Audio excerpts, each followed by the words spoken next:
Boa noite. Hoje é 25 de maio de 2020 e está no ar a TV Aida com o seminário online e hoje em pauta a cobertura de lucros cessantes pela perspectiva da Covid-19. Eu sou o Sérgio Melo, vice-presidente da Aida Mundial, e hoje teremos como participantes do evento a professora Angélica Carlini, membro do Conselho Acadêmico da Aida Mundial, do Conselho Científico do Comitê Ibero-Latino-Americano da Aida, o SILA, e do Conselho da Aida Brasil. E também o Dr. Peri Saraiva Neto, diretor acadêmico da Aida Brasil, além, da doutora Daniela Benes, direto de San Diego, Estados Unidos, membro do Grupo Nacional de Trabalho de Responsabilidade Civil e Seguro da Aida Brasil. Registro que esses seminários ocorrem 2 vezes por semana, normalmente às terças e quintas, hoje uma exceção, neste mesmo horário, às 19 horas, e é uma iniciativa da atual diretoria da Aida Brasil, sob a presidência do Dr. José Armando da Glória Batista. Hoje vamos debater a cobertura de lucros cessantes pela perspectiva do Covid-19. Agradecemos a presença de todos vocês, mas antes de iniciar os trabalhos, gostaria de dizer que nós estamos sendo acompanhados também pelo Facebook e pelo YouTube na página da Aida Brasil. E essa webinar está sendo transmitida ao vivo e, além de gravada, para posterior acesso na página da Aida Brasil. Convido a todos ainda a fazerem suas perguntas, que, ao final, poderão ser respondidas pelos debatedores. Hoje, então, como nós estamos nos propondo, vamos tentar conversar um pouco sobre esse tema de lucros cessantes, que é hoje, eu diria, uma das maiores preocupações do segurador e do ressegurador, não só brasileiro, mas mundial, porque tem um reflexo extremamente poderoso na economia dessas empresas, em suas reservas, em suas características técnicas e econômicas. Nós tivemos recentemente 2 decisões, na realidade, nos Estados Unidos, que serão aqui comentadas, objeto de análise rapidamente com vocês. E temos também recebido notícias do mercado do Lloyd's e da Europa continental sobre potenciais litígios envolvendo os segurados e seguradores para discutir esse assunto. Então, para iniciar a nossa conversa hoje, vamos passar a palavra diretamente à professora Angélica Carlini, que vai dar aí o pontapé inicial nessa discussão. Então, professora Angélica Carlini, por favor, com a palavra. Muitíssimo boa noite a todos e todas. Eu quero agradecer à Aida, na pessoa do seu presidente, José Armando da Glória Batista, pelo convite que me fez para estar aqui essa noite, e no ensejo parabenizar a ele e também ao doutor Vitor Benes, e em nome deles toda a diretoria, por esse esforço gigantesco que a Aida está fazendo para prestar serviços num momento tão delicado como esse que nós estamos vivendo, dessa pandemia, e que a nossa função como juristas, como profissionais do direito, é exatamente essa, prestar serviço. E é o que nós estamos fazendo hoje, liderados pelo doutor José Armando e por toda a diretoria da Aida. Quero cumprimentar o doutor Sérgio Melo, sempre uma presença ilustre, representando a Aida Mundial, seu vice-presidente, que quanto nos honra e nos enche de orgulho como brasileiros ter o colega como nosso representante na Aida Mundial. E quero cumprimentar com muito carinho a doutora Daniela Benes e o professor doutor Peri Saraiva Neto, e dizer da minha alegria de estar com vocês nessa noite, porque é sempre bom estar com gente mais competente que a gente, é certeza que a gente vai aprender, e é sempre bom estar com gente que não é dono da verdade, como vocês e eu não somos, e somos, sim, alegres por sermos eternos aprendizes, que é o que nos une nessa noite, a tentativa de estudar, de aprender, de aprofundar, sem nenhuma pretensão de ter a verdade ao nosso lado. Qual modalidades de seguro nós estamos falando quando estamos conversando sobre cobertura de lucros cessantes? Nós estamos falando, e isso vai voltar a ser objeto da análise certamente da Daniela, nós estamos falando dos seguros empresariais, aquele pacote do multirrisco, mas estamos falando também dos riscos nomeados, aquele em que o segurado escolhe as coberturas que precisa contratar, e os riscos estão lá descritos na pólice, e os riscos operacionais, que estão onde estão cobertos todos os riscos aos quais o segurado está sujeito, exceto aqueles que estiverem excluídos nas condições de seguro. Um seguro horroroso, porque a denominação dele é all risks, e o que significa que o brasileiro normal, o brasileiro conhecedor de seguro, muito pouco conhecedor de seguro, considera que all risks, então, cobre tudo, vira uma verdadeira festa, quando, na verdade, a técnica não é essa, ele cobre tudo que não tiver excluído. Nós já há tempo deveríamos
Eu tenho a impressão que o som travou. Alô? O pessoal está me ouvindo aí na técnica? Peri me ouvindo? Daniela me ouvindo? Angélica me ouvindo? Angélica me ouvindo? Pessoal da técnica ouvindo? Perfeito. Nós estamos... Eu creio que a doutora Angélica deve ter desconectado. Provavelmente houve uma desconexão aqui na professora Angélica, mas eu estou aqui percebendo pela transmissão que... Agora, para ficar... Me parece que ela voltou. Então, Voltei. Vamos lá. Professora Angélica... Eu não sei o que aconteceu, peço desculpas, mas eu juro que eu não fiz nada, não pus a mão em nada, não fui eu. Mas, então, eu dizia, são os seguros com coberturas próprias dos riscos empresariais. Então, nós vamos encontrar cobertura básica de incêndio, queda de raio, explosão, implosão, fumaça, queda de aeronaves, e algumas adicionais lá no empresariais tem tudo, tem antena, toldo, anúncios luminosos, tem desmoronamento, despesa com desentulho decorrente de incêndio, por aí vai. Nos riscos operacionais, as coberturas que nós vamos encontrar, danos materiais, lucro cessante, roubo, quebra de máquinas. E as coberturas próprias dos riscos nomeados são a básica obrigatória é incêndio, tem queda de raio, explosão, os danos elétricos.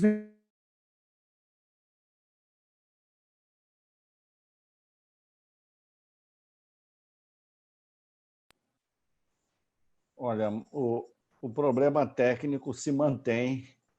Eu acho que a gente vai ter aí alguma necessidade de aguardar um pouquinho. Então, vamos fazer o seguinte, eu vou pedir aí a técnica que entre em contato com a professora Angélica para, de uma forma ou de outra, viabilizar essa live, mas se os demais estiverem de acordo, a gente pode tentar dar uma sequência aqui, que eu sei que tem uma turma ansiosa para nos ouvir. E, Daniela, você tem aí uma experiência do mercado norte-americano muito forte, muito importante. Você não gostaria aí de passar para a gente já algumas palavras nesse sentido? Por favor. Oi, Sérgio, boa noite. É uma pena a doutora Angélica ter caído da nossa conexão, mas vamos continuar. Eu agradeço aqui a oportunidade ao presidente da IDA e à diretoria pelo convite, e muito feliz de poder contribuir com esse tema, que, como você mesmo disse, é muito impactante para todo o mercado segurador. E já se diz aqui que é o tema mais impactante que o mercado, na história do mercado, já foi levantado. Aqui, a minha tarefa, né, o que me coube, foi trazer um pouco do que vem acontecendo no mercado americano sobre esse assunto, o qual eu, inclusive, venho acompanhando desde o começo, isso em meados de março. O tema ele é realmente muito impactante. Segundo estatísticas de 2018, o mercado segurador americano em prêmios recolhidos é o maior do mundo, seguindo apenas, depois segue a China, o Japão. A fatia dos Estados Unidos em relação ao mundo é em torno de 28%, ou seja, mais de um quarto. Além disso, é um mercado altamente regulado. Com relação ao assunto da garantia de lucros cessantes, primeiro, apenas para dar um pano de fundo nessa questão, a maior parte das apólices empresariais americanas tem uma construção muito similar às apólices brasileiras. Isso quer dizer que o gatilho para acionar a garantia de lucros cessantes é a ocorrência de um dano material na propriedade segurada. Existem contratos que cobrem os lucros cessantes em outras circunstâncias? Sim, existem, mas não é sobre estes que repousa a discussão. Então, vamos lá. De forma geral, as demandas no contexto dos Estados Unidos têm como anteparo as apólices all risk, ou seja, garante-se a cobertura para todos os riscos, com exceção daqueles expressamente excluídos. E no corpo desses clausulados, existe a cobertura de lucros cessantes, atrelada, repita-se, à ocorrência de danos materiais. Até aí, nenhuma novidade. O ponto controvertido é se a Covid-19 poderia ou não ser considerada um dano material passível de acionar o gatilho de pagamento da garantia de lucros cessantes. E, para isso, os advogados dos segurados começaram a fazer conjecturas sobre o conceito de danos materiais. Só que essas conjecturas sobre o conceito do dano material, toda essa discussão sobre a interpretação dos clausulados não é nova no mercado americano. Em 1968, portanto, há mais de 50 anos atrás, a Suprema Corte do Colorado inaugurou um precedente sobre esse tema. Naquele caso, o que aconteceu? Foi analisada uma demanda envolvendo uma propriedade e seu respectivo terreno, onde situava-se uma igreja. O terreno foi contaminado por gasolina e o prédio da igreja acabou sendo interditado. A corte, naquela decisão, embora reconhecesse que a perda por si só do uso do prédio não poderia ser considerado um dano material, também acabou por reconhecer que essa perda do uso ou da funcionalidade do prédio deveria ser avaliada dentro de todo o contexto e não isoladamente. Foi aí que eles concluíram que quando uma propriedade perde o seu uso ou sua funcionalidade e se torna perigosa ou imprópria para a ocupação, seria o equivalente a uma perda material. Foi aí que nasceu o teste de funcionalidade no mercado segurador em termos de discussões judiciais aqui nos Estados Unidos.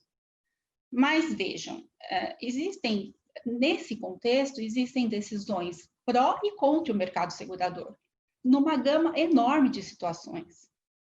A grande verdade é que cada caso é um caso.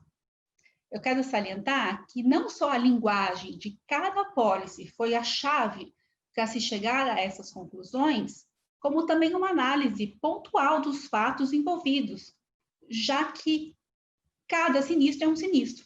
E aí, em determinadas situações, houve o alargamento dessa interpretação.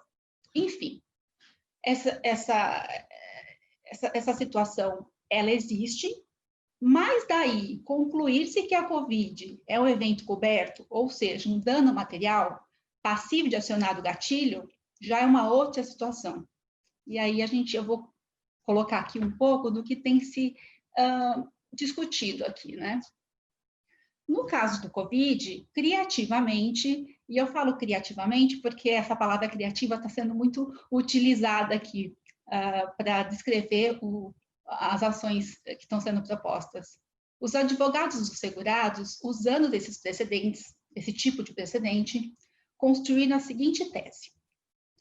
Como o vírus da COVID pode ficar vivo por aproximadamente 28 dias na superfície de determinados materiais, ou seja, em cima de bancadas de restaurantes, em maçanetas, havendo em muitos casos a necessidade de ser realizada uma espécie de descontaminação do local, a exemplo, inclusive, do que foi feito em países da Europa, houve o fechamento do comércio, dado, na visão deles, o fato científico de que essas propriedades estariam contaminadas.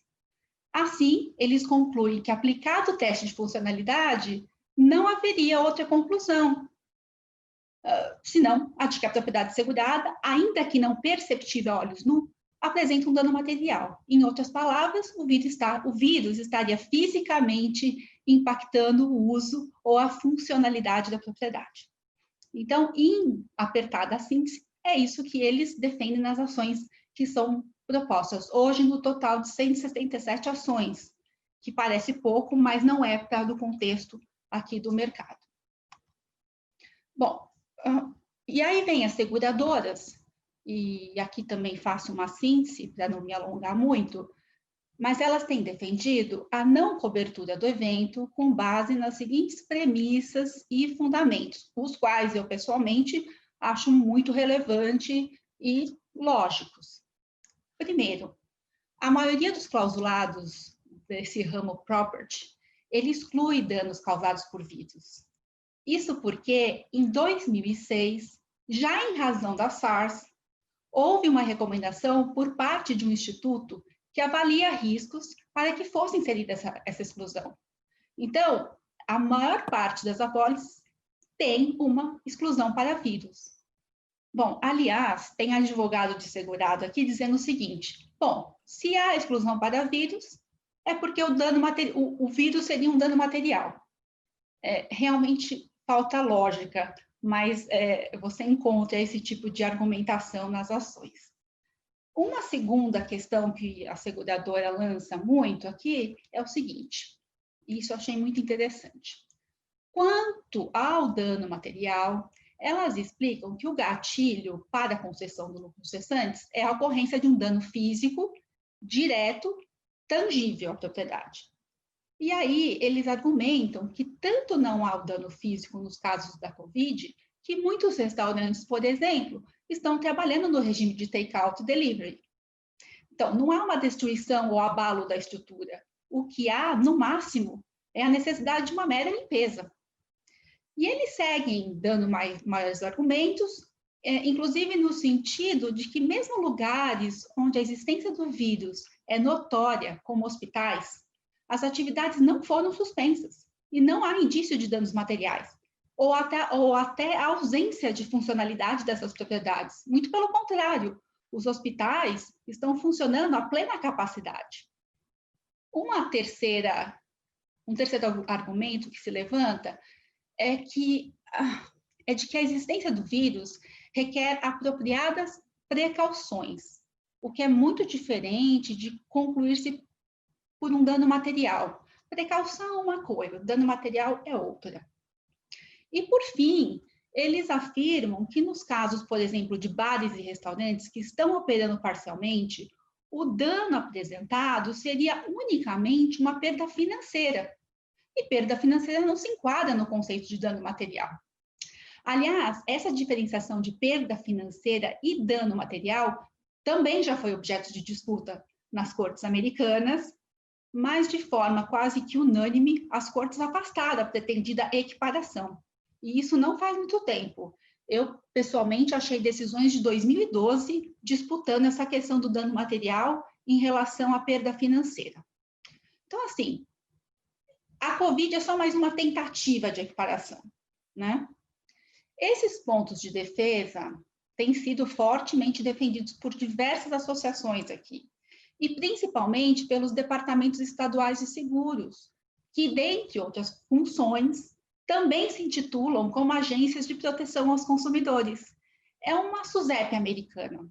Então, por exemplo, o Departamento da Califórnia, algumas semanas atrás, emitiu uma nota informativa esclarecendo que as apólices de seguro, de forma geral, requerem a ocorrência de um dano material para acionar a garantia de lucros cessantes. E para aquelas apólices de riscos nomeados, né, a garantia somente poderia ser acionada se ocorrido um dos eventos listados como cobertos. Que aí fica mais fácil, né? Aconteceu um incêndio, tem garantia de lucros cessantes, eu pago lucros cessantes. Porque você vincula o lucro cessante à cobertura básica. Então, eu achei muito importante isso, ver que a SUSEP americana, no caso, vou usar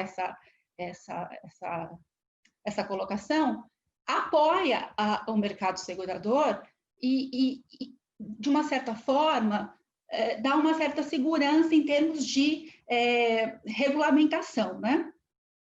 Semana passada, como o Sérgio comentou ali na introdução, tivemos uma decisão aqui, foi no estado de Nova York, onde a juíza do caso, ela manifestou-se no sentido de que o lucro cessante reclamado pelo segurado está afeto às ordens governamentais de lockdown, e não porque há um dano material na propriedade. Então, o governo mandou fechar, não tem dano material. Essa decisão foi proferida por videoconferência e, infelizmente, eu não tive acesso ao inteiro teor. O que foi publicado nos jornais foi que a juíza, inclusive, chegou a mencionar que ela sentia muito pela situação em si, mas que ela não poderia, de forma alguma, passar por cima das leis do Estado de Nova York, que determinam ter que haver um efetivo dano material na propriedade segurada. Na última sexta-feira, né, foi também veiculada a notícia de que na França, ao contrário dos Estados Unidos, foi judicialmente reconhecida a existência de cobertura para esse tipo de situação. Eu também não posso dar muitos detalhes sobre essa decisão, não tive acesso ao inteiro teor, mas, ao que parece, a cobertura foi concedida em razão do fato do restaurante ter sido fechado por ordem de autoridade pública, o que seria um gatilho para a concessão da garantia. O que eu posso dizer a esse respeito é que, nos Estados Unidos, nas ações propostas, também existe um pedido de pagamento com base na garantia chamada Civil Authority, ou Autoridade Civil, que funciona da seguinte forma: eu tenho uma apólice de seguro e o prédio do meu lado pega fogo, meu vizinho, um restaurante. Se a rua for interditada, o acesso à minha propriedade for interditado por causa desse incêndio, ou seja, de um dano material, eu posso requerer na minha apólice o pagamento do lucro cessantes. Mas veja, a gente cai na mesma situação. O gatilho é a ocorrência dos danos materiais. Por último, eu só gostaria de dar uma leve pincelada, porque eu não quero me alongar muito, mas, assim, um outro ponto muito relevante no contexto dos Estados Unidos são os projetos de lei que hoje tramitam nas casas legislativas. No âmbito estadual, eu, pessoalmente, tomei conhecimento de 4, quais sejam dos estados de Massachusetts, New Jersey, Ohio e Nova York. Eu vou fazer só uns breves comentários sobre o de Nova York. O projeto de lei de Nova York, que é o 10.226, para quem tiver interesse em pesquisar, encontra-se em tramitação e em breve irá para a Assembleia para votação. A regulamentação está voltada para proteger empresas de pequeno e médio porte, ou seja, com menos de 100 funcionários. Então, ela é muito pontual para esse setor, para esse tipo, essa categoria de negócios, né? Os pontos relevantes e preocupantes dessa medida. O projeto, ele prevê a concessão de cobertura retroativa por perda de receita em razão da Covid. Ele usa esse texto, em razão da Covid. Ou seja, mesmo que na apólice não tenha previsão de não cobertura, vai ter que cobrir. Isso retroativamente. Aí eu fico pensando, perigoso, né? Nós estamos falando da maior democracia do mundo. Se a apólice expirar durante a pandemia, o segurado tem direito à renovação automática com o mesmo valor de prêmio. Porque é um outro problema que está acontecendo aqui. Não estão conseguindo fazer as renovações. As seguradoras, por causa da instabilidade das ações judiciais, dessas medidas que estão tentando ser passadas aí nas casas legislativas, elas estão com dificuldade de fazer essas renovações. A parte, posso dizer assim, menos ruim para a seguradora, ou nem sei se é menos ruim, é que essa mesma lei prevê que a criação de um fundo onde todas as seguradoras que participam daquele negócio no Estado vão fazer um fundo proporcionalmente à fatia de mercado delas, vão constituir o fundo para pagar as indenizações decorrentes dessa lei. Obviamente, já adianto que, se você olhar os constitucionalistas aqui, a lei é inconstitucional. Então, se ela passar, a possibilidade de ser considerada inconstitucional é muito grande. Então, assim, só que até lá, o que é seguro torna-se inseguro. No âmbito federal, e aí eu já vou caminhando para o final aqui da minha apresentação, também já há movimentação para a criação da Lei de Seguros de Riscos Pandêmicos, a exemplo do que foi criado após o 11 de setembro, que foi a Lei de Seguros para Terrorismo, onde as seguradoras foram obrigadas a oferecer cobertura para terrorismo. É uma garantia apartada, mas ela tem que ser oferecida. Então, assim, mas esse já é um outro tema, e a ideia somente é trazer esse pano de fundo do que está acontecendo aqui nos Estados Unidos com relação a isso. Eu espero ter contribuído de alguma forma para a reflexão do tema e devolvo a palavra ao Dr. Sérgio, agradecendo mais uma vez pela oportunidade de estar aqui. A gente que agradece, Daniela, e devo dizer a você que já olhando aqui o Face e também o YouTube, dá para perceber que a turma está animada, já fazendo diversas ponderações, não só direito comparado, mas também do ponto de vista de técnica. Enfim, o assunto é bastante excitante. Mas eu queria fazer um pequeno esclarecimento a todos que estão nos vendo e ouvindo. Tivemos um pequeno problema técnico com a professora Angélica Carlini, como vocês viram, ela no início da sua fala acabou se desconectando, mas está aí conosco de volta, em perfeitas condições técnicas. Então, professora Angélica, devolvo a palavra para que possa reiniciar o seu raciocínio e nos brindar com os seus conhecimentos. Obrigado. Eu devo estar dando a impressão que não sei apertar os botões direito aqui, mas acreditem, hoje eu já dei 2 aulas e fiz uma reunião com mais de 3 horas de duração. Os botões estão em ordem. O problema é que deu uma pane com a internet que chega no meu pedaço. Então, peço desculpas a Dani, ao Peri, de ter criado esse pequeno obstáculo. Mas a minha fala não é nem um pouco longa, estou interessada mesmo nas perguntas.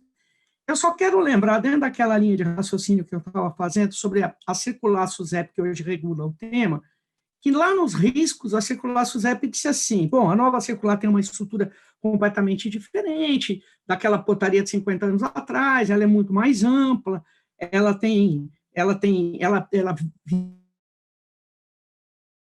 criativas para seguradoras, mas lá nos riscos excluídos, ela diz, olha, quase sempre as apólices já têm e vão continuar tendo como riscos excluídos os atos de autoridade pública, salvo para evitar a propagação de danos cobertos na apólice, e os danos causados por contaminação, do vazamento, disso, daquilo outro, mas a contaminação está lá. Bom, eu não ia definir mesmo danos materiais e para o Peri. Eu quero ir direto no ponto que me interessa e que talvez possa ser a minha contribuição nesse debate. A interpretação dos contratos de seguro e a racionalidade econômica, que agora é um instrumento de interpretação dos contratos de seguro. Quando eu falo de interpretação dos contratos, a interpretação da norma jurídica, com categorias que vêm da natureza da interpretação. Então, a literalidade, o aspecto lógico sistemático, a interpretação histórica, a interpretação teleológica. Então, eu me pergunto, como interpretar o contrato de seguro com cobertura para lucro cessante à luz da literalidade?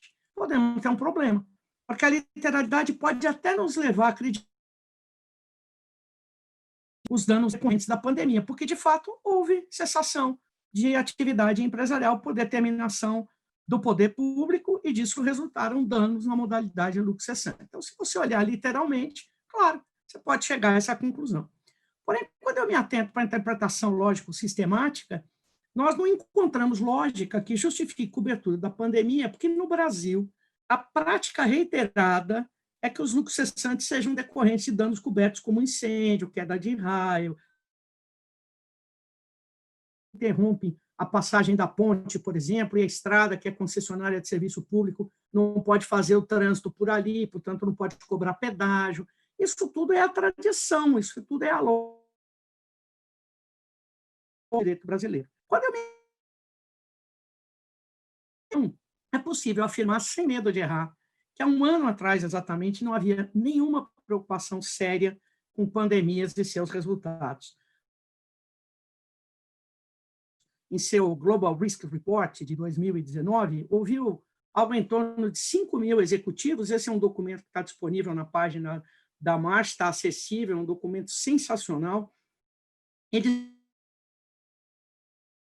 em todo mundo para saber quais os riscos que esses executivos apontavam como riscos para os quais eles se acautelariam e, portanto, contratariam seguro. E ninguém mencionou pandemia. Os mais mencionados foram os riscos da regulação, circulação de pessoas, de terrorismo. Quando mencionada endemia ou pandemia, foi mencionada em função de ataques biológicos que pudessem ocorrer e nunca de uma causa dita natural como essa. Finalmente, quando eu vou interpretar contrato de seguro pelo aspecto teleológico, vou na busca da finalidade, eu não posso me ater na circunstância atual.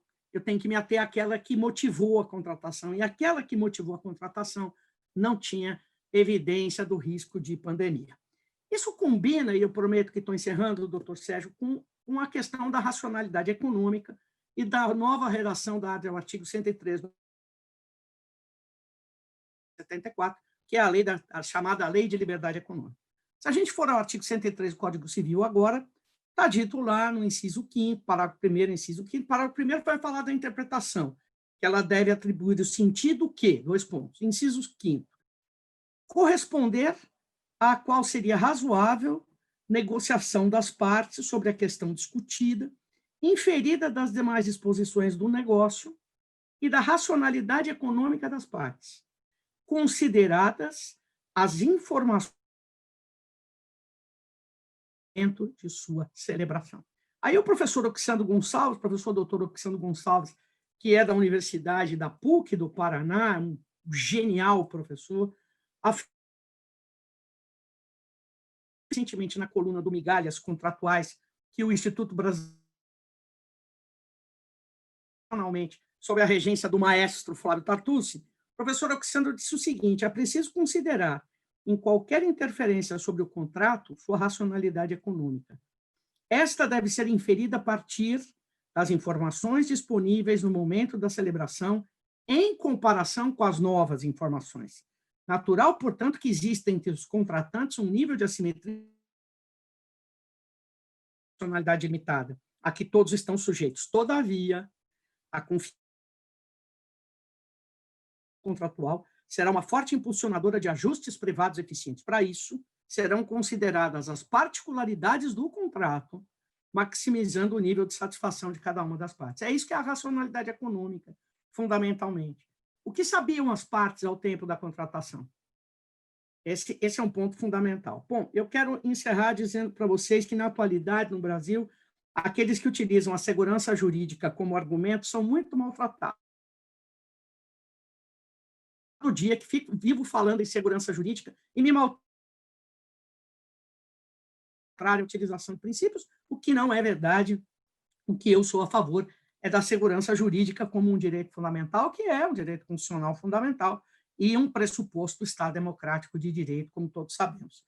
A racionalidade econômica, me parece, que é fundamental na interpretação de contratos de seguro, que, quando elaborados e contratados, não tinham no horizonte a possibilidade de riscos de pandemia.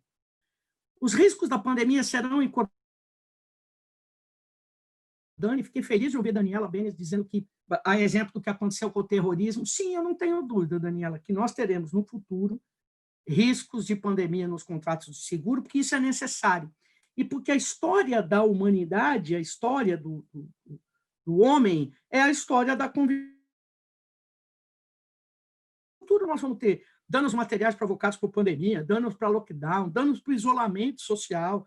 Nós vamos ter seguro intermitente. Quando a gente tiver em isolamento, o seguro funciona e ele não funciona. Tudo isso nós vamos criar a partir desses novos riscos que a gente conhece. Foram sendo inseridos. O ponto-chave é ter conhecimento do risco, conhecimento técnico, para poder formular estudos atuariais e esses riscos. Pode tocar fogo em plataforma, pode ter terremoto, precisa ser conhecida. É por isso que eu digo que eu estou em conformidade com a interpretação da racionalidade econômica e digo, para encerrar apenas, que apertar o botão do cabe tudo dentro do contrato de seguro, diante dos imensos problemas econômicos do presente, que vão demorar anos e anos, esse botão, dizer, não, bota tudo dentro do contrato de seguro. Nós vamos usar recursos que não foram organizados para isso, e será um passo arriscado, que poderá trazer mais resultados negativos do que os aparentemente positivos que a gente está vendo. Peço desculpas pela interrupção e fico à disposição para as perguntas, agradecendo uma vez mais ao doutor Sérgio, aos meus companheiros de mesa virtual e cumprimentando a Aida Brasil. Professora Angélica, muito obrigado por sua explanação. Me pareceu que ficou muito claro. De um lado, nós conseguimos perceber toda uma construção teórico, jurídico e até acadêmica no que diz respeito à elaboração de um produto lucros cessantes, né, sua origem, como funciona, quais os mecanismos que vão fazer com que esse pretenso direito possa ser de fato utilizado. Vimos um pouco da experiência no direito norte-americano e mesmo na prática, através das observações da doutora Daniela, que trouxe aqui, inclusive, já algumas decisões preliminares no campo jurisprudencial, alguns precedentes, e também informações sobre a maneira de regular do regulador americano, como ele já está vendo esse tipo de cobertura e como ele alcança a importância para o setor de seguros e resseguros em nível mundial. Agora, seria muito interessante a gente ouvir a posição do Dr. Peri, que vai tentar, aí, de uma forma ou de outra, nos mostrar no campo prático o que a gente pode compreender nesse futuro próximo entre pandemia, Covid-19 e essa cobertura de lucros cessantes. Então, por favor, doutor Peri, com a palavra.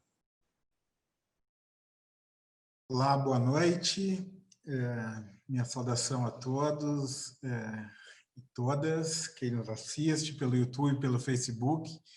É uma satisfação e um compromisso, né? Um desafio enorme estar aqui debatendo entre a doutora Angélica, com o presidente doutor Sérgio, e após a brilhante fala da doutora Daniela. Primeiramente, o meu agradecimento à IDA, querida Associação Internacional de Direito de Seguro, saudação e agradecimento ao nosso presidente, doutor José Armando, e a toda a diretoria que vem encabeçando esses seminários, e com uma ressalva, com uma abordagem bem específica, uma menção específica ao doutor Vitor Benes, que foi o idealizador desse encontro, de juntar esse pessoal para fazer esse debate. Minha saudação carinhosa, claro, ao doutor Sérgio Mello, a doutora Angélica Carlini e a doutora Daniela. É uma honra estar debatendo com vocês. Vamos lá. A minha proposição de fala não é tanto de trazer questões práticas, mas sim trazer algumas questões, hipóteses ou problematizadoras sobre a temática, sem qualquer pretensão de solução, mas sim para criar algumas categorias de reflexão, que eu acho que isso vai ser importante nos tempos por vir, né? Inclusive de eventual disputa em relação aos contratos e assim por diante. Então, a abordagem ela é conceitual e abstrata. Não vou falar especificamente de situações específicas, embora vá trazer alguns exemplos, né? Dentro daquela ideia de problematização. E a primeira fala que eu diria, fazendo um conjunto da fala da Daniela e da fala da Angélica, a gente já pode tirar alguma conclusão de que não há respostas categóricas em relação a esta cobertura de interrupção de negócios ou de lucros cessantes ou a nomenclatura que se adote. Eu acho que o problema já começa por aqui, nomenclatura desse produto. Mas, enfim, não há respostas categóricas. Então, em relação a essas respostas categóricas, ou a não possibilidade delas, eu diria que a questão passa pela definição de algumas variáveis. Tá? Eu separei 3 grandes grupos de variáveis e a Angélica, brilhante como sempre, já trouxe o que eu colocaria como uma 4ª abordagem das variáveis, que é a abordagem hermenêutica, né? A depender de qual é a metodologia, qual é o modelo de exegese a ser aplicado na interpretação dos contratos de relações jurídicas e assim por diante. Então, teria uma 4ª variável, mas a Angélica já tratou de forma brilhante. As minhas variáveis que eu trago, embora elas se correlacionem, elas têm relação com... são de 3 grandes matizes, digamos assim.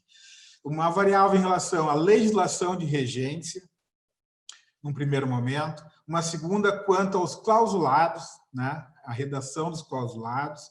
E uma terceira em relação aí ao sinistro, né? A situação a que o seguro estaria sujeito. A depender dessas variáveis e digamos, das subespécies que eu quero apresentar relacionadas a essas variáveis, a gente pode começar a fazer combinações entre elas e as respostas vão para todos os sentidos. E eu volto a dizer, não é pretensão minha trazer resposta, apresentar algumas categorias ou fazer lá algumas distinções que me parecem importantes, enfim, espero que seja útil.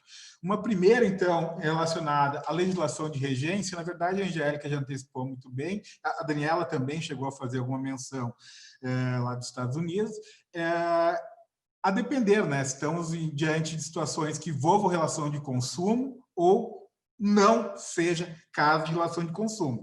Parece muito claro aqui, dentro do que a gente aprende e vê na jurisprudência, dos tribunais, da própria doutrina, que eu prefiro chamar de literatura jurídica, se for um modelo regido por regras de relações de consumo, a gente vai ter todo um sistema mais protetivo, e aí entra a questão da interpretação das cláusulas em caso de dubiedade, mais favorável.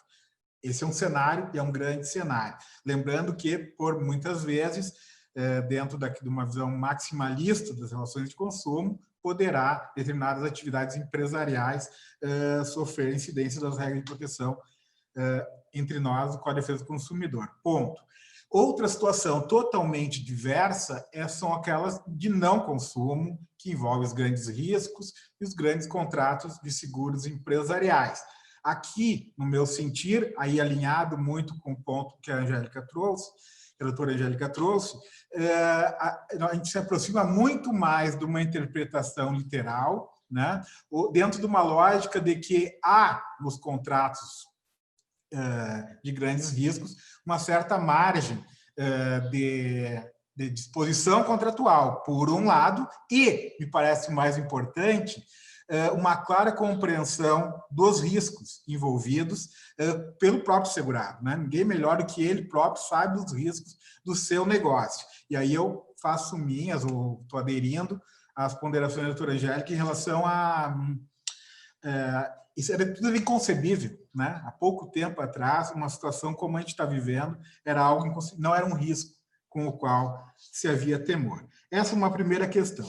Uma segunda, então, em relação aos clausulados, e aí tem 4 grandes derivações que eu acho importante. Um primeiro momento vai depender, a questão passa pela redação dos contratos, né? A redação dos clausulados de seguro. Eu fiz uma breve pesquisa, sem fazer referência a quais clausulados, mas é interessante que geralmente elas trazem uma previsão bem aberta de exclusão, né? como, por exemplo, para demonstrar apenas, né?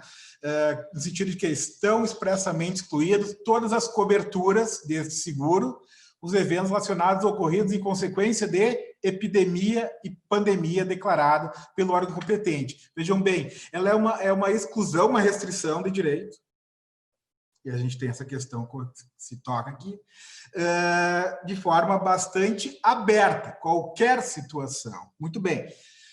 Eu acho que essa é uma questão importante a levar em conta, a qualidade da redação, enquanto técnica de delimitação do risco do contrato de seguro, por um lado, e a outra, que é uma situação de muito conhecida, que refere-se às traduções, né? A gente trabalha muito com clausulados que são frutos de traduções. Uma conversa que tivemos há dias atrás com a Daniela, a gente falava ainda que às vezes é feita a tradução e depois não é revisto as versões mais atuais daqueles clausulados que foi feito. Então, às vezes, o próprio contrato poderá ter, às vezes, ser muito claro, mas tudo isso para insistir no ponto de que não existem respostas categóricas. Indo adiante, e aí em relação aos clausulados, eu acho importante fazer uma distinção entre aquelas apólices, aqueles contratos que são mais restritivos ou menos restritivos em relação à especificação dos riscos. Já foi referido também, me parece mais tranquilo afirmar pela não cobertura nos contratos em que há riscos nominados, até pela lógica da derivação, né? O lucro cessante ele é um consequente da ocorrência de um risco nomeado na apólice, e geralmente por ser acessório, inclusive. Ponto 1. Outra situação que também vai variar, e é o ponto de conjugar variáveis, são as apólices mais abertas, né? Os contratos com redação mais aberta, como já explicado pela doutora Angélica, que fala all risks, na verdade pega tudo, entre aspas, salvo aquilo que estiver excluído. E aí é uma questão de qualidade, de redação, de exclusão e delimitação desse risco. Mas aqui a gente também tem um cenário totalmente diferente. Uma terceira hipótese aí refere-se justamente a que seguro nós estamos falando. Ou seja, se a gente está falando de quando o lucro cessante ele é uma cobertura principal, e aí também volta a questão de redação, ou se ele é uma cobertura acessória. Sendo acessória, fica muito claro de seguir a sorte, enfim, o caminho que seguia pelo principal. Essa seria uma terceira variável em relação ao conteúdo dos clausulados, e uma quarta refere-se a haver ou não previsão expressa de exclusão para epidemia ou para pandemia. E ainda assim, eu vou deixar em aberto, até porque eu li antes de um determinado clausulado, porque me gera dúvida. O que está sendo expressamente excluído? Qualquer situação em tempos de pandemia, isso fica bastante aberto. Depois, inclusive, eu quero fazer menção a um exemplo, quando eu tratar agora das variáveis relacionadas à origem do sinistro. Me parece que as hipóteses de interrupção de atividade econômica, de operações de uma empresa ou de um negócio qualquer, no nosso atual cenário, ele pode ter derivação de duas hipóteses. A primeira seria uma ampliação da chamada teoria do fato do príncipe, né? O fato do príncipe, geralmente ela é tratada dentro da esfera dos contratos administrativos, né? Havendo uma relação direta entre administração e administrado, as concessões, assim por diante. Mas também a doutrina administrativista admite uma ampliação da teoria do fato do príncipe para se aplicar em situações como a gente está vivendo agora. Como, por exemplo, uma determinação geral de suspensão ou de interrupção de atividades. Então, aqui, o Brasil inteiro, aliás, o mundo inteiro está vivendo, em poder público determina que todas as atividades, salvo as essenciais, ou salvo as essenciais, excepcionalmente, a regra é a suspensão geral de atividades de empresas e negócios. Aqui a gente tem uma restrição geral do exercício da atividade econômica, negocial, industrial e empresarial, assim por diante, né? E aqui, muito claramente, a gente não tem aquele elemento, já tão bem falado anteriormente, sobre a questão do dano, a questão fática do dano material, o evento físico, que a gente fazia tantas referências antes. Volto a dizer, eu estou fazendo um grande retrospecto sobre o tema, sem ter afirmações sobre nada, sobre se sim ou se não, mas definir categorias. Porque me parece que um cenário oposto, que também decorre do poder público, refere-se ao exercício do poder de polícia, né? Uma situação em que um shopping center, uma fábrica, um frigorífico, um supermercado, há o diagnóstico de que determinado número expressivo de funcionários, aliás, eu acabei de lembrar que li uma matéria mais cedo, a Assembleia Legislativa de Santa Catarina está fechando, localizaram um caso, uma pessoa com a Covid.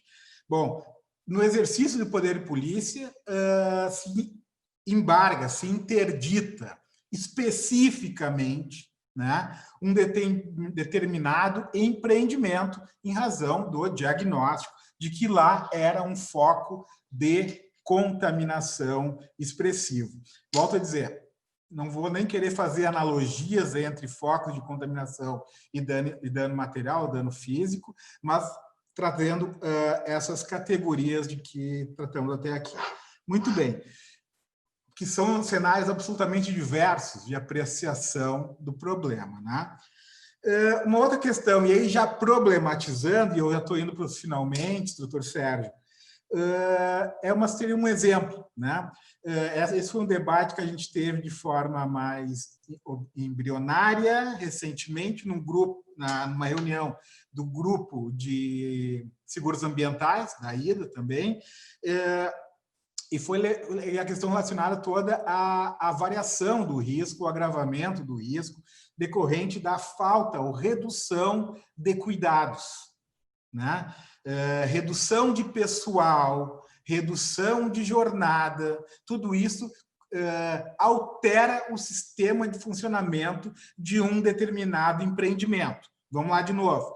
Em razão de um cenário de pandemia, o poder público edita uma norma que flexibiliza as relações de trabalho, uma determinada empresa resolve aderir, até para garantir empregos, mas tudo isso pode gerar um cenário de menor cuidado, menos atenção e manutenção de uma determinada operação comercial, industrial, por exemplo.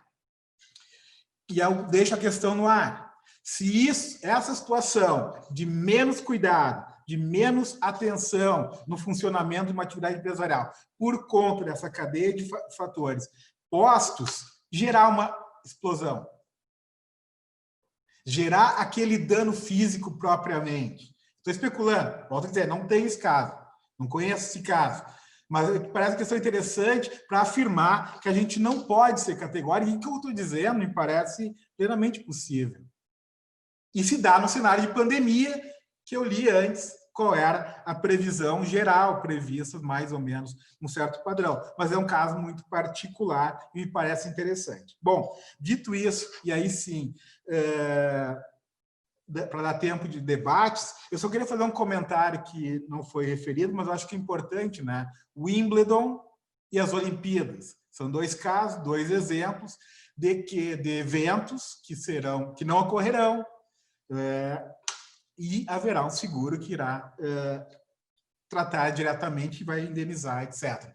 Eu estou dizendo tudo isso para dizer o seguinte: o Wimbledon e as Olimpíadas não são um bom exemplo para o nosso debate. É um bom exemplo em termos de adequação e contratação de seguro para a nossa possibilidade de risco. Agora, para o nosso debate, eles são uma excepcionalidade e que jamais poderão ser trazidos como exemplo para justificar qualquer lógica de pagamento ou não e assim por diante. Bom, acho que já falei demais. Essas são as minhas primeiras considerações. E voltando, é uma classificação para a gente continuar usando, debatendo, se for relevante ao futuro. Doutor Peri, muito obrigado. Excelentes observações. Gostei muito da sua distinção quando fala do seguro de todos os riscos, o all risks, as coberturas aí, principal, acessória, o lucro cessante na forma lá da circular 560 de 2017 da SUSEP. Você observou bem, né, a possibilidade de contratação de forma diferenciada, algumas repercussões de como teria que ser feita essa leitura, a leitura das exclusões, exclusão de epidemia, de pandemia, como é isso, existe, não existe, que tipo de redação. A redação ela é uma redação que vai abranger também as acessórias, só o principal, né? Ou não existe, ou a dúvida, há uma tradução literal que não gera uma interpretação adequada. Quer dizer, então, eu gostei muito dessa sua abordagem, porque ela, juridicamente, ela desperta para inúmeras questões que a gente possa certamente vir a encontrar por aí para desenvolver alguns raciocínios, né? Eu tenho recebido aqui várias perguntas. Vamos tentar aqui numa ordem, por exemplo, a Daniela, que foi aí, não foi a primeira a falar, a primeira foi a nossa professora Angélica, mas a Daniela pegou o fio da meada, e eu recebi uma pergunta muito interessante aqui, Daniela, vinda de Márcio Guerreiro, que é o presidente da Comissão de Responsabilidade Civil da Federação Nacional dos Seguradores, da FENSEG. Disse o Márcio o seguinte: doutora Daniela, existe uma modalidade de seguros que garante o lucro cessantes por determinação do governo, muito difundido nos Estados Unidos, denominado como tempering. Neste seguro, também a garantia básica é o gerenciamento de crise. E aí continua ele. Como o mercado americano tem as apólices que possuem cobertura para a gestão de crise, sendo que não nos deparamos com debates de acionamento de tais coberturas, aí vem a pergunta: existe desconhecimento ou falta de cobertura por esse serviço adicional?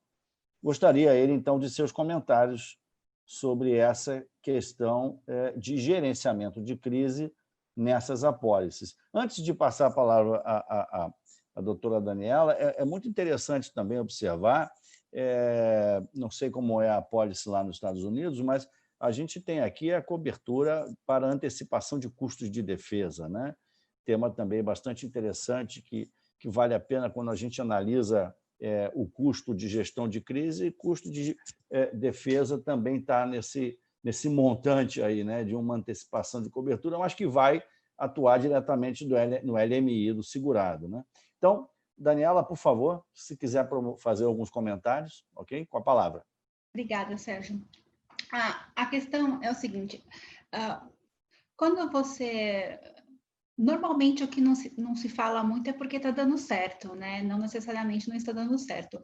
A questão do gerenciamento de crise, eu não posso falar com muita profundidade, mas o que eu posso falar do que eu tomei conhecimento, existe, obviamente, no caso, como ele falou, das garantias tampering, mas a gente está falando de grandes contratações. E esse tema do lucro cessante está pegando na massa dos Estados Unidos, ou seja, nas pequenas e médias empresas. É aí que está morando o perigo. Assim como o Wimbledon tinha cobertura para a pandemia, mas porque é um grande evento, você tem uma contratação que não é massificada. E aí existe uma adequação às necessidades. Esse tipo de cobertura, por via de regra, não é oferecido nas apólices de property, né? Nas que a gente está mencionando aqui. Então, aí fica difícil você inserir nesse contexto, porque as grandes empresas que têm esse tipo de contratação, se tiver cobertura, vão pedir a cobertura, vão ser indenizadas se houver realmente a subsunção do evento à apólice. Mas nessas apólices de massa, essas de property que tem aqui, isso não, essa questão de gerenciamento de crise não é um assunto que está sendo levantado. Pelo menos das ações que eu li, nenhuma delas foi pedido nesse contexto. E eu li bastante.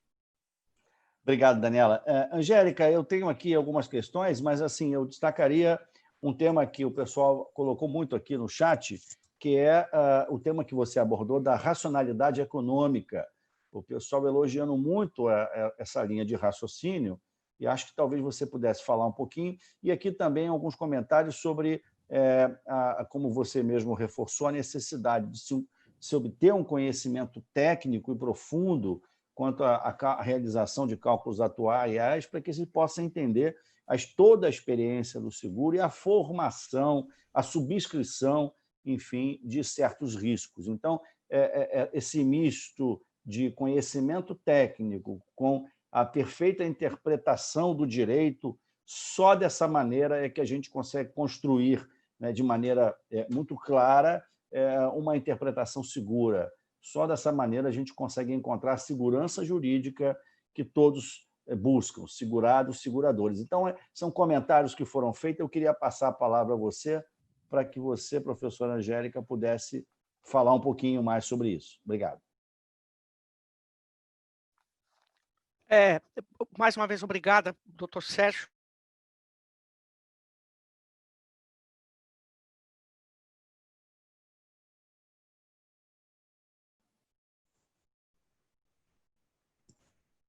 Acho que nós tivemos aí um travamento novamente do som da professora Angélica. Bom, enquanto ela não volta, Peri, eu tenho aqui uma questão que foi abordada também no chat, que eu acho que perpassa um pouco pelo que você falou, que são a importância de se analisar as condições especiais, e tem mesmo as condições particulares, muitas vezes, desses produtos, porque tem uma série de particularidades. Você comentou algumas delas, né? Que estão relacionadas com o risco maior ou menor diante de certos elementos. Quer dizer, o lucro cessante é um elemento extremamente delicado. Os prêmios costumam ser muito generosos, justo porque as quantias pagas em indenizações são bastante elevadas, mas também exige uma redação muito cuidadosa nas condições especiais e particulares. Então, desculpem, professora Angélica já voltou. Eu tenho uma informação aqui em primeira mão. Parece que hoje a instabilidade é do Zoom, viu? Eu tenho 2 colegas aqui que estão usando para dar aula na universidade e estão enlouquecidos, porque toda hora está caindo. Talvez seja o nosso pela universidade que está com problema. Mas, enfim, estava dizendo, tem livros sensacionais publicados. Eu recomendo, principalmente, esse que tem o Dr. Otávio Luiz Rodrigues Júnior como um dos seus autores. Eu depois posso passar isso. E esse aspecto da racionalidade econômica precisa ficar claro, porque o artigo 103 do Código Civil vai ter uma aplicação, já que a racionalidade vem da lei de liberdade econômica, vai ter aplicação exatamente para os contratos empresariais, porque a lei de liberdade econômica passou ao largo dos contratos de consumo, porque esses contratos de consumo, evidentemente, estão regidos lá pelo Código de Defesa do Consumidor, e não houve esse choque entre a legislação.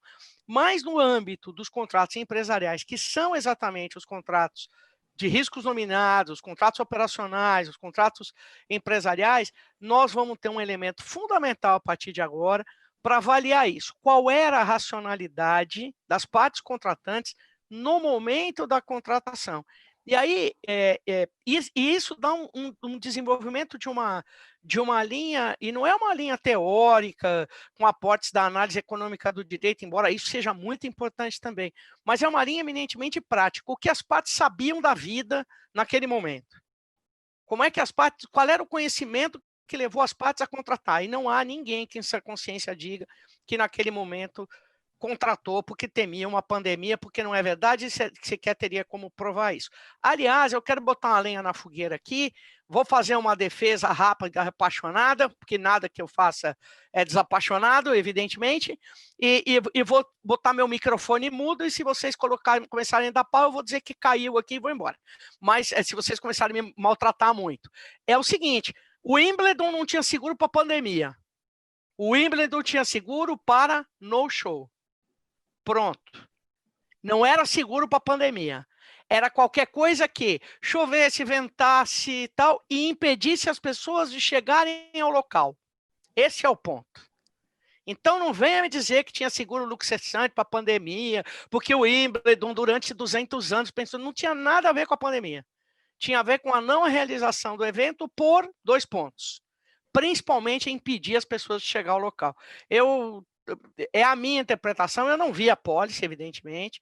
Fico aqui à mercê de vocês tacarem pedra, mas eu tenho quase que absoluta certeza que era isso. Não tinha um risco de pandemia para o Wimbledon. Tinha o no-show tradicional, muita chuva. Era muito mais próximo deles temerem a impossibilidade de deslocamento para lá por conta de terrorismo, como aconteceu recentemente em jogos na Espanha, na Inglaterra, tal, que não deu para fazer o jogo, ou não deu para tirar as pessoas do estádio porque tinha acontecido um ato terrorista na França, enfim, era muito mais isso do que qualquer outra coisa. Mas fica aqui o meu convite para que a gente faça um outro evento discutindo a questão da racionalidade econômica agora no artigo 103 do Código Civil, porque vai ser muito importante para os contratos de seguro. Angélica, você tocou num tema muito importante. O Wimbledon teve um pronunciamento do presidente do Lloyds há umas 2 semanas, em que, de um lado, ele foi muito taxativo em dizer que as apólices de seguro cobertas pelo resseguro no mercado londrino, do Lloyds, praticamente em sua generalidade, não tinham cobertura para epidemias e pandemias. Então, ele já ali, meio que como um porta-voz, mostrava a todo mundo que a contratação não se deu com essa visão. E, como uma espécie de exceção, disse ele, na ocasião, que o Wimbledon tinha uma apólice específica para a cobertura que daria, naquele momento, uma interpretação ampla para efeito de indenização. E nada mais falou. E daí o mercado, então, passou a noticiar os jornalistas, etc. Eu acho assim, temos que aguardar, não é verdade? Você sabe, tanto quanto eu, aliás, melhor do que todos nós, que a gente precisa ler antes o contrato, precisa entender, e só ali na frente é que nós vamos ter acesso a essas informações. Né? O meu temor é que nós, advogados, que estudamos seguro de uma forma sistematizada, saiamos falando, fazendo afirmações que a gente não tem condição. E eu continuo insistindo na questão da racionalidade econômica, porque nem Londres, há um ano atrás, nem o Wimbledon, há um ano atrás, tinha condição de prever que o mundo ia parar dessa forma. Aliás, o único que previu isso foi Bill Gates, em 2015, quando ele disse: nós estamos preparados para a Terceira Guerra Mundial e não estamos preparados para uma pandemia. Já vão dizer que foi ele que vendeu o vírus para os chineses. Bom, vamos lá.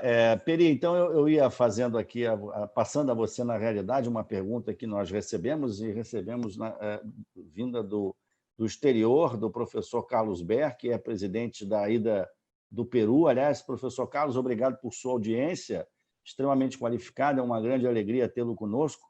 Mas ele, então, chama a atenção pela necessidade que nós temos de encontrar nas especificidades das apólices, nas condições particulares e especiais, os elementos que vão levar a uma melhor interpretação, como você, de alguma maneira, abordou, Peri. Mas eu queria, então, voltar a você para que você pudesse tecer mais alguns comentários sobre esse tema. Tá bom, obrigado pela pergunta. Um abraço ao Dr. Carlos Ber, lá em Lima, que também nos recebeu há aproximadamente um ano atrás, no Congresso do SILA. Eu não sei se talvez já que eu que falei Wimbledon, eu quero só me corrigir. Se eu falei que não creio que eu tenha dito, mas enfim, eu não devo ter afirmado que o Wimbledon tinha um seguro para a pandemia. No que eu li, na verdade, houve uma exclusão da exclusão de pandemia para o seguro contratado para eventos, que é o caso de Wimbledon. Mas volto a dizer, e até reafirmando o que eu dizia, para o nosso debate não é um bom exemplo.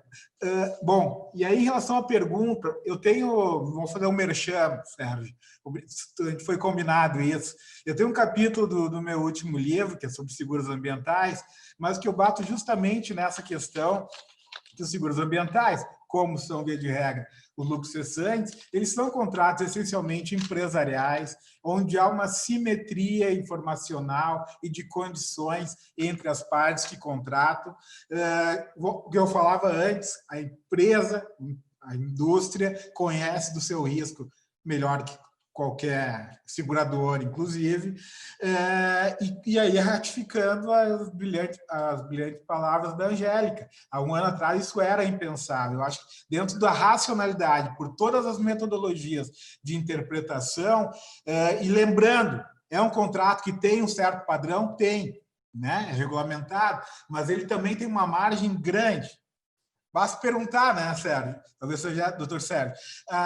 Por que não pediu para fazer um endosso particular, uma cláusula particular para incluir ou excluir a exclusão e assim por diante? Quer dizer, isso não foi feito porque era algo inimaginável. Era possível, que não é um contrato puramente de adesão, não é. E eu acredito até avançando um pouco, no sentido de que nem há que se falar nos contratos empresariais de interpretação favorável ao aderente, porque ele está longe de ser um contrato de adesão puro, por um lado, e outra porque não há, salvo via de regra em relação à exclusão, não há dubiedade. A causa de uma clareza foi excluído porque não foi precificado. Essa racionalidade, enfim, eu estou indo ao encontro da fala da querida Angélica. Obrigado, Peri. Fica muito claro que o problema da cobertura de lucros cessantes não é nem tanto a apuração do valor dos lucros cessantes. Aí tem algumas dificuldades, mas isso não é tão complexo. O problema dos lucros cessantes no campo do seguro é saber se ele realmente está coberto, se ele realmente faz parte de uma cobertura principal ou se faz parte de uma cobertura acessória, com uma previsão expressa para pandemias e epidemias. Esse é um tema que vai cada vez mais gerar discussões, não só no Brasil, como no mundo inteiro, como a gente viu aqui com a explanação da Daniela em relação ao mercado norte-americano. A gente sabe que o mercado inglês e europeu continental também tem a mesma preocupação, os debates são cada vez mais intensos, mas eu espero que quando esse assunto, que certamente isso vai ocorrer, bater às portas dos tribunais, sejam eles arbitrais ou comuns, a gente possa encontrar cabeças brilhantes que pensem o seguro como, de fato, ele é extremamente técnico, extremamente bem elaborado do ponto de vista do uso de várias ciências, porque ele é um contrato que se utiliza de diversas ciências, e sem, portanto, essa visão global, sem, portanto, essa visão também econômica, como disse a professora Angélica, certamente o julgador estará propenso a cometer erros que a gente não quer ver que ocorram. Bem, já estamos aí, talvez, um pouco além do nosso tempo previsto, então eu passaria a vocês agora para as considerações finais, começando aí pela doutora Daniela. Daniela, por favor, com a palavra. Obrigada, Sérgio. Obrigada. Olha, eu agradeço pela oportunidade. Só um ponto que eu vou, não é discordar, mas só vou acrescentar uma informação que foi trocada agora. O risco da pandemia já era previsto.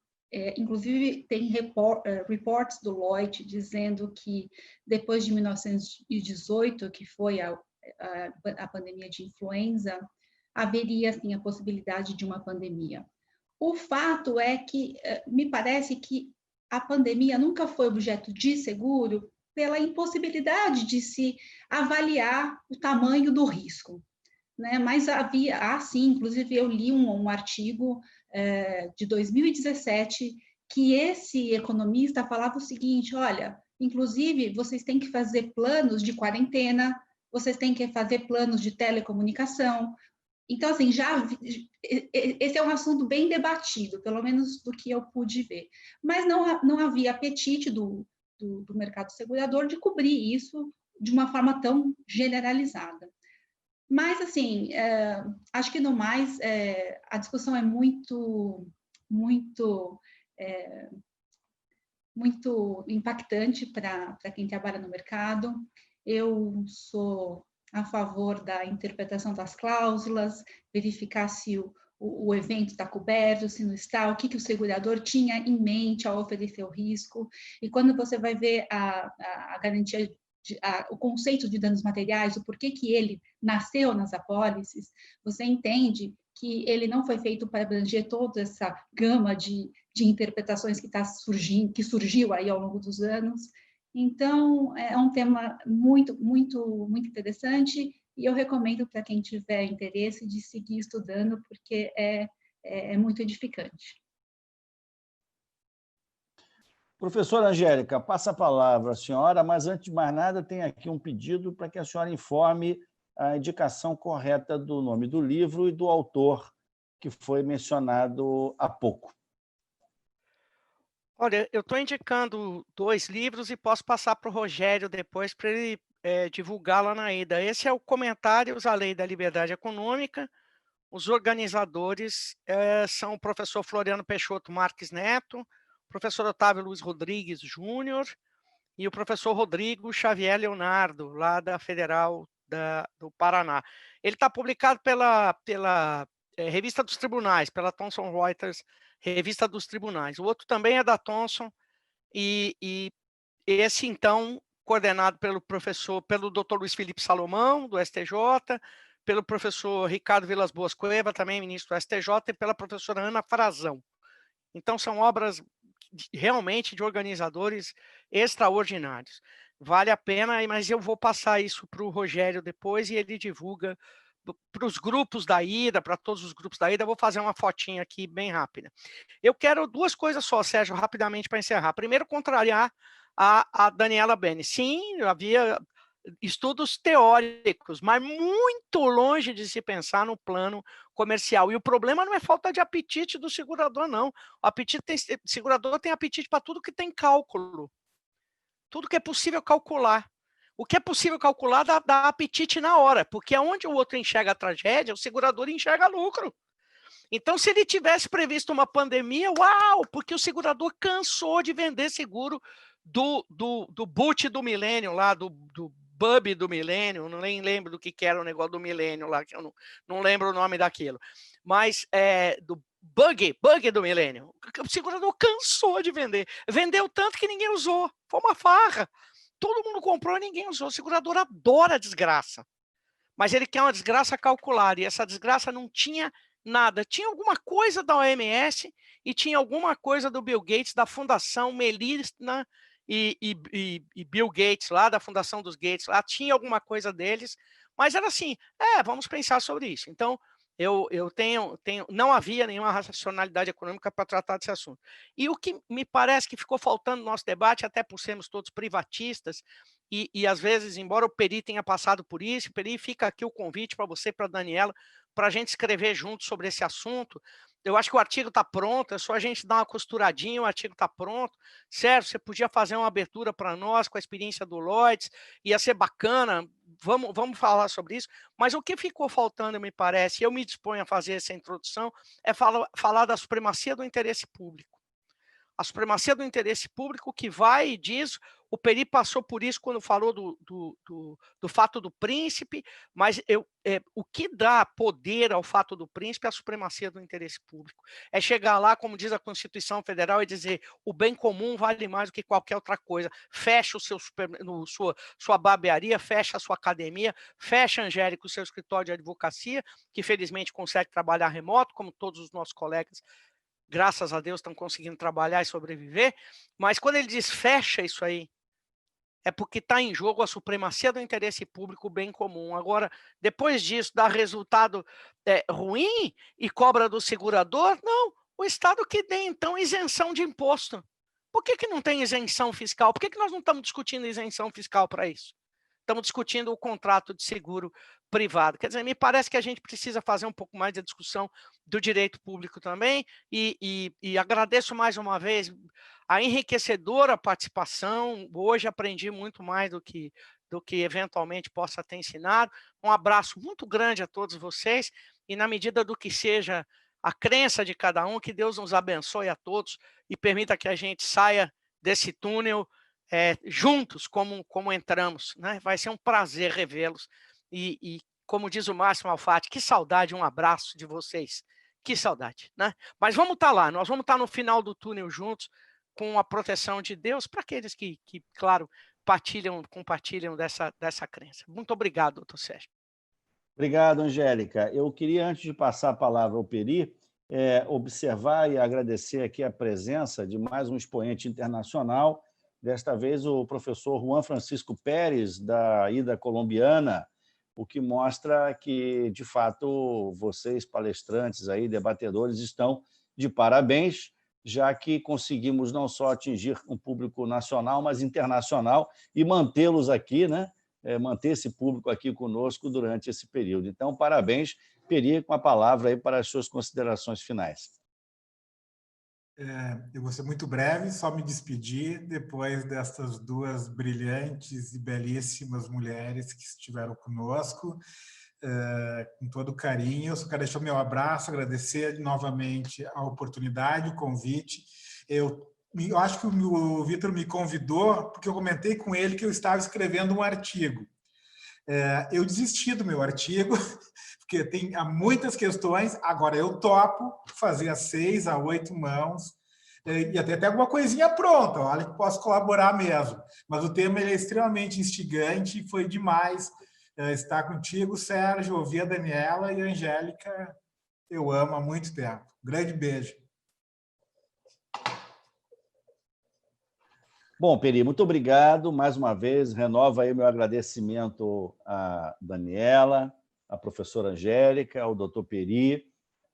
Um agradecimento a todos que estão nos assistindo e dizer que, como já havia mencionado no início, os seminários da AIDA estão ocorrendo 2 vezes por semana. Vale a pena participar, como vale a pena também participar dos grupos nacionais de trabalho da AIDA, e, sobretudo, como vale a pena também se associar à AIDA, dada a importância que essa instituição tem hoje para o advogado e para todos aqueles que têm interesse no direito do seguro. Bem, o seminário AIDA Online vai ficando por aqui e eu agradeço muito, mais uma vez a todos vocês, em especial a diretoria da AIDA Brasil. Muito obrigado e tenham todos uma ótima noite. Obrigado.